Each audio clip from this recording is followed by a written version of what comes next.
ሰላም ጤና ይስጥልን ተመልካቾቻችን ከኢሳት ነፃ የህዝብ ሚዲያ ለሚያዝያ 15 2017 ዓ.ም ያዘጋጀናቸው የምሳሳ ዜናዎቻችን ተጀምረዋል። ከዜናዎቹ ጋር ሙሉቀን ሰለሞን አብራችሁ ቆይታ አደርጋለሁ። ወደ ቀዳሚ ዜና እንሻገር። የአሜሪካ የውጭ ጉዳይ ሚኒስትር ሩቢዮ ያቀዱትን የአዲስ አበባ ጉብኝት መሰረዛቸው ተነገረ።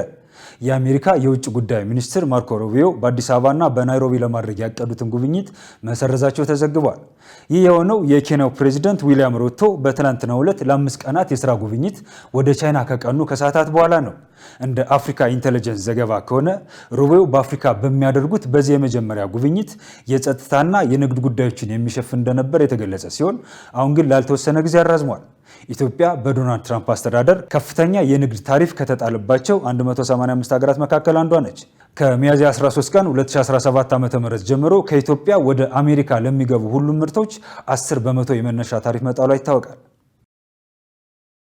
ቦይንግ የአፍሪካ ቢሮውን በአዲስ አበባ መክፈቱ ተገለጸ።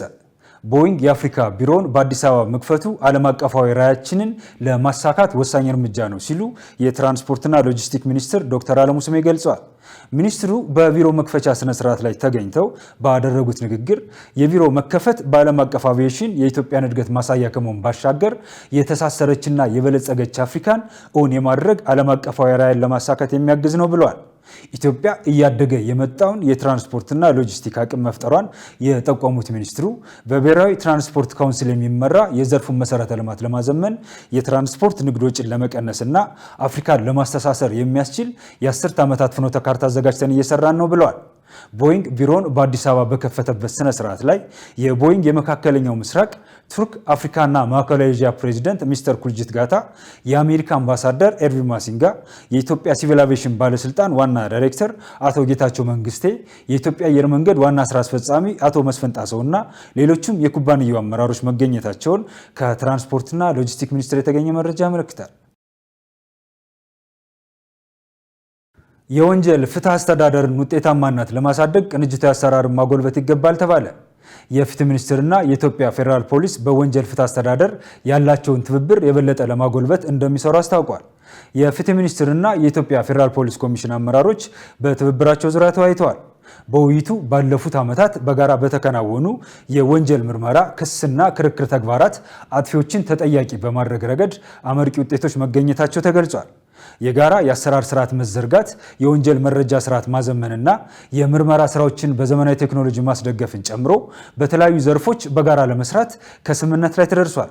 በውይይቱ ላይ የፍትህ ሚኒስትር ሀና አርአያ ስላሴ፣ የኢትዮጵያ ፌዴራል ፖሊስ ኮሚሽነር ጀነራል ደመላሽ ገብረ ሚካኤል እና ሌሎች የተቋማቱ ከፍተኛ አመራሮች መገኘታቸውን የሚኒስትሩ መረጃ ያመለክታል።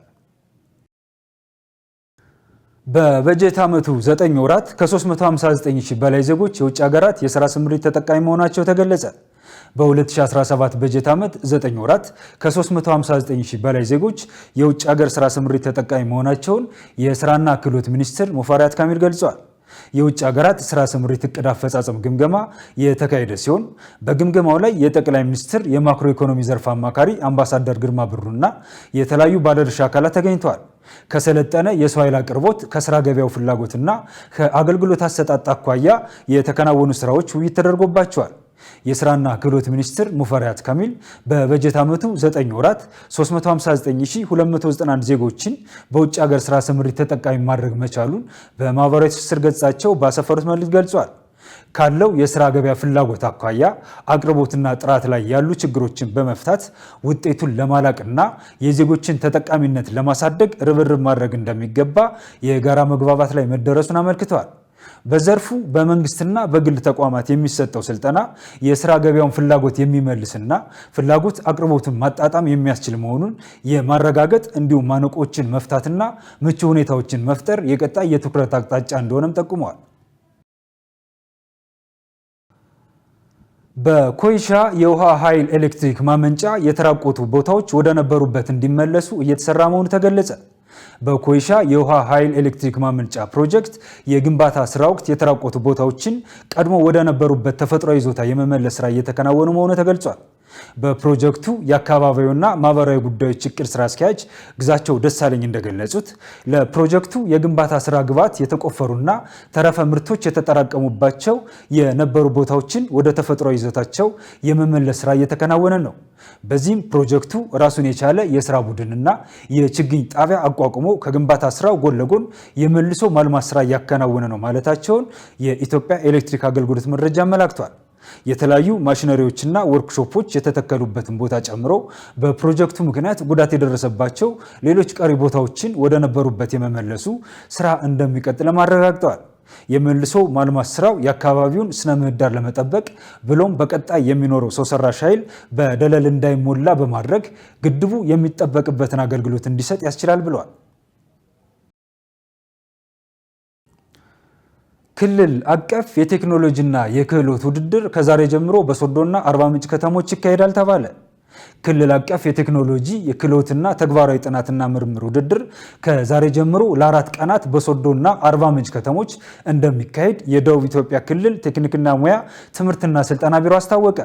በክልሉ ዘመኑን የዋጀ የቴክኖሎጂ እውቀትና ክህሎት ያለው ዜጋ ለማፍራት ትኩረት መሰጠቱም ተገልጿል።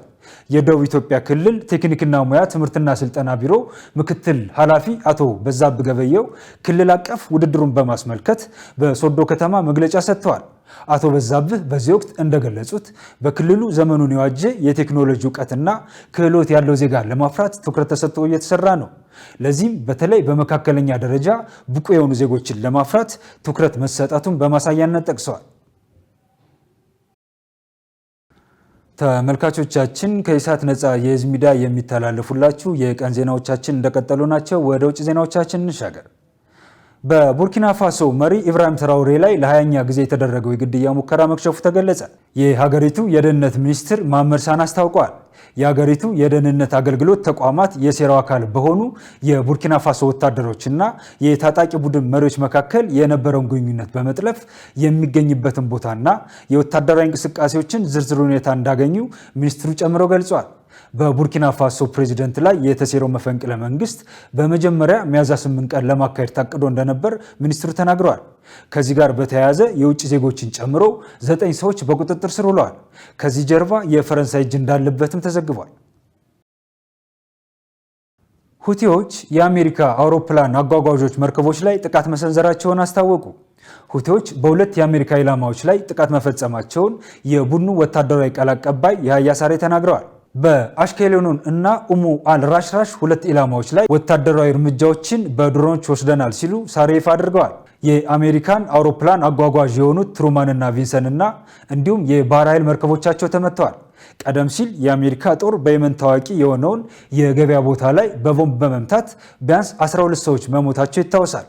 የትራምፕ አስተዳደር ጥቃቱ ቡድኑ ለዓለም አቀፍ የንግድ ልውውጥ ዋነኛ መተላለፊያ በሆነው በቀይ ባህር ላይ የሚደርሰው ማስፈራሪያ እንዳቆም ለማስገደድ ያለመ ነው ብሏል። እንደ አውሮፓውያን አቆጣጠር ከኖቬምበር 2023 ጀምሮ ሁቲዎች እስራኤል በጋዛ ላይ ላካሄደችው ጦርነትና ከፍልስጤማውያን ጋር ለመተባበር ሲሉ ከእስራኤል ጋር በተገናኙ መርከቦች ላይ ጥቃት እየሰነዘሩ ይገኛል። በጥር ወር በሐማስና በእስራኤል መካከል የተኩስ አቁም ስምምነት ከተካሄደ በመርከቦቹ ላይ የሚደርሰውን ጥቃት እንደሚያቆም አስታውቀው ነበር። ተመልካቾቻችን ከኢሳት ነፃ የህዝብ ሚዲያ ለሚያዝያ 15 2017 ዓ.ም ያዘጋጀናቸው የምሳ ሰዓት ዜናዎቻችን የተከታተላችኋቸውን ይመስሉ ነበር። ከዜናዎቹ ጋር ሙሉቀን ሰለሞን አብሬያችሁ ቆየው። መልካም ጊዜ ይሁንላችሁ።